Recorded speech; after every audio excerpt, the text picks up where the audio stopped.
approaching the throne of grace and mercy. Thy prayers, thy supplications have been heard, and they are brought before that throne of mercy, light, peace and harmony. And as these are manifested in thy experience and thy associations with thy fellow man, so does that assurance grow in the knowledge and the wisdom of the Most High. That thou doest then unto thy brother day by day, that thou doest unto thy Maker. And know, O Son of Man, thy prayers, thy meditations, rise as a sweet incense before the throne of mercy and peace and grace. Thy efforts in the behalf of thy fellow man do not go unheard, nor will they be unrewarded in thy daily life. Let then peace, mercy and judgment rest with thee, knowing that the Father is in his holy temple within thee, and that as ye measure to others, so does it return to thee. Is there a spiritual affinity for every soul in the physical world? If this is meant as in sex, no. If this is meant as in helpfulness, he hath given his angels charge concerning thee, lest at any time ye dash thy foot against a stone. There is, then, as before the throne of grace, ever, that influence, that force, that brings, that makes for helpfulness, if the spirit and will of the entity would be as one with creative forces. I saw a man with a grey beard, dressed in pure white like a sheet. It so impressed me that I said, I can't believe it. I saw him pull my mother by the arm out into the light. This, as we see, is presenting to the entity that as is but the Lamb, the Redeemer. For as is given, through him is there gained access to that throne of mercy, grace and pardon, and in complying with those ways, as is set through his words, may we all be led into the light, see? That the wool, though red like crimson, shall be white, in his obedience, his ways, his precepts, and these, as we see, bring all to that great white light, see? First study to show thyself approved unto God, a workman not ashamed of the slights, the slurs, the unkindnesses, but showing thyself friendly to those who are of good faith, and keeping self unspotted from the worldly things. Hold fast to him, who has been given as the way and the means and the how of the approach to the throne of mercy. For if ye would have friends, be friendly, but never in a selfish manner. If ye would find faith, be faithful to those promises thou hast taken in profession, in home, in friendly relationships. For God is not mocked, and whatsoever a man soweth, that must he also reap. Each soul finds itself ever in the hands of a living intelligence, a living God. Not that it, the entity, hasn't its own free will, but it, the entity or soul, develops either to a oneness with that universal consciousness, or in opposition to same. At times there may be a paralleling of purposes. There may be experiences that this entity, or that entity may be at a tangent to the universal consciousness. In that experience, though belittled by those that were in a development of a personal ego, those activities of the entity filled a parallel with that universality of love in holding to that which made for the elevating of the activities of others to that which cries aloud in its seeking for expression, that all souls, men and women, stand as one before that universal consciousness, that throne of grace, of mercy that has brought the souls of men into materiality in body, that there might be an awareness more and more of their relationship, yea, their kinship to that source of right, justice, mercy, patience, long-suffering, love. Know that self is such a portion of the whole that it may be, and is, the channel through which that set as the ideal may be maintained, expressed, and brought into material manifestations in its dealings with its fellow man. Thus it may bring fruition, or fruits worthy of that faith, that purpose, that sincerity by and in which the entity abides being its very existence, and, manifestedly, the ideal it has set. No such an ideal must be beyond the purely material things in life, or in an experience in the earth. For these that are of the earth earthy rust and corrupt.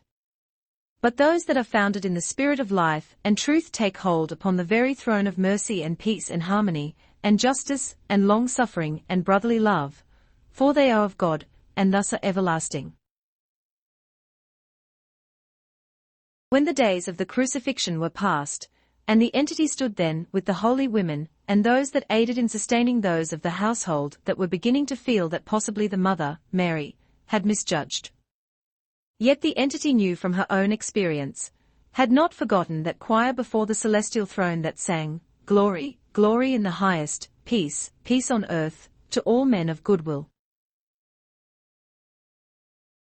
Those that honor, those that love him even as he loved the world, do give their own heart's blood that the world may know that he lives and is at the right hand of the Father, that ye, yea, thy brethren, thy friends, thy enemies, may have an advocate before that throne of mercy, pleading the cause of the wayward, hearing the cry of those that are persecuted, and saying, be patient, my child, for in patience know ye thine own soul, and become aware that I am able to sustain thee, even though ye walk through the valleys and in the shadows of death. The greater gain, the greater promise, the greater satisfaction, the greater hope comes to the entity in its ministering to others, not in the way of an overflow of sympathy, not in the way of laudation of any particular activity, but the encouragings here, the aiding there in encouraging words, encouraging deeds, that they press on. For all, as has been given, are as one before the throne of grace and mercy and peace and justice. For God is not the respecter of persons, or of places or positions. For to fulfill that purpose for which an entity, a being, has manifested in matter is the greater service that can possibly be rendered. For know that continually in the material experience it is only self that ye are meeting day by day. While he, thy master, thy friend, thy brother, stands ever ready to aid, ye cannot bear the cross alone. Hence he has given, believe in me and ye may ask that ye will. If thy will then is one with his, there may come into thine experiences the ability to forgive those who have purposely wronged thee. For thy prayer may not approach the throne of mercy lest ye have shown mercy to even those that have wronged thee in their might or power. Hence love divine becomes again, as an influence that must be manifested in the experience of the entity day by day, if it would know its closer relationships, if it would walk and talk with its Maker. From the astrological influences we find these innate, love and faith and hope, yea, associations in friends counting for much in the experience of the entity. And the entity will find more and more that, in that parlance, as may be said, that ye approach more and more to the very throne of grace, ye will find thyself leaning upon the arms of some to whom ye have shown those fruits of the Spirit, to someone ye have comforted in trials, to someone whom ye have fed, whether in the fruits of the Spirit or in the needs of the body or the heart. These be those things that bring the consciousness of his abiding presence. To some it is given to be exhorters, to others teachers, to others healers by laying on of hands, others healers by prayer, to one the interpreting of tongues, to another the speech by tongues, but all of the same Spirit, the consciousness of the Christ abiding within self. Not only by acclaim, but by practical application of the Christ Spirit in thy daily walks, thy daily talks, and thy dealings with thy fellow man. Let him that approacheth then the throne of service do so rather in that attitude that may be expressed in this, in thine own words, Here am I, O God. Use thou me in the manner, in the channels, in the ways that I may the better, through the love thou hast shown me in the gift of the promises in the Christ, glorify thee before my fellow man. In him ye live and move and have thy being. As to whether or not ye acknowledge this, as to whether or not ye show forth by thy dealings with others that ye appreciate same, is thine own answer, and ye alone may find the answer, with him who has promised, if ye will but open the door of thy consciousness, of thy heart, I will enter and abide with thee. This is not a fancy, this is not hearsay. Ye may experience such. For it is the law, it is the way, it is life itself. For he is life, and the author of same, yet he offers himself as a way in which ye may approach that throne of grace and mercy in the loving Father, about whom he has told thee. He has shown thee the Father by the manner in which he presented himself. Then, open thy heart, thy mind, that thy body and thy service and thy activities before thy fellow men may indeed be as the beauty of the opportunities that lie before thee in thy relationships to others. For as ye do it unto these ye do it unto me, saith the Lord. In seeing self as it really is before the self, before the throne, before the universal consciousness, it is the hope that this will bring a better understanding as to what the purposes of an experience are in the material plane, with the daily activities and urges that arise from material circumstance, mental attitudes and the work to be accomplished of whatever nature this may be.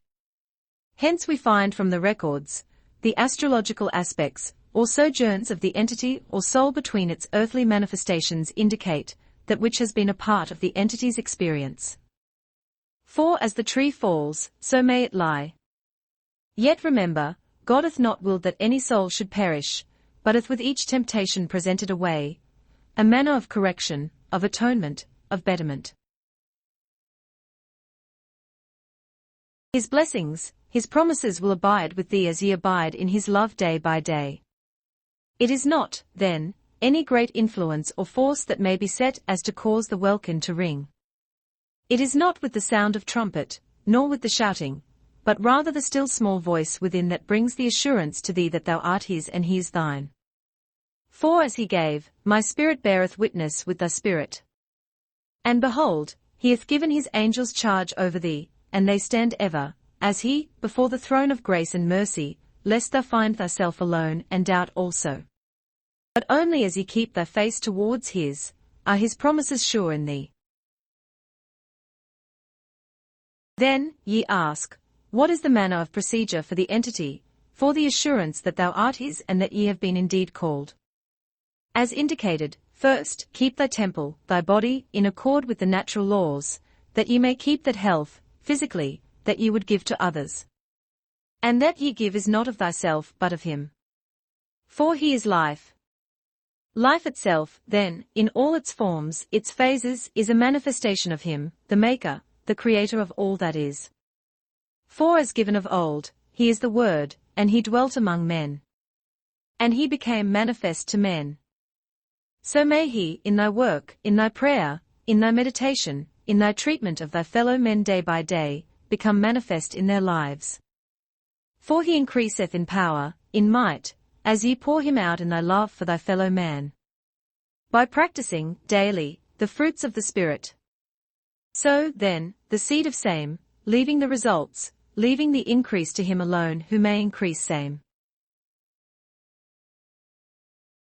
Then not of thyself, but that his power of the Christ, working in and through thee, may bring not only health but peace, and such peace as he promised, not as the world knoweth peace, but as only those who walk and talk oft with their God. Well hast thou chosen. Well equipped thou may be, putting on then the whole armor of love, of faith, of hope, of charity. Thus may ye fill that place, that purpose for which ye came into the experience in this earth. Let love, then, be without dissimulation. Abhor that which is evil. Cleave to that which is good, even as he.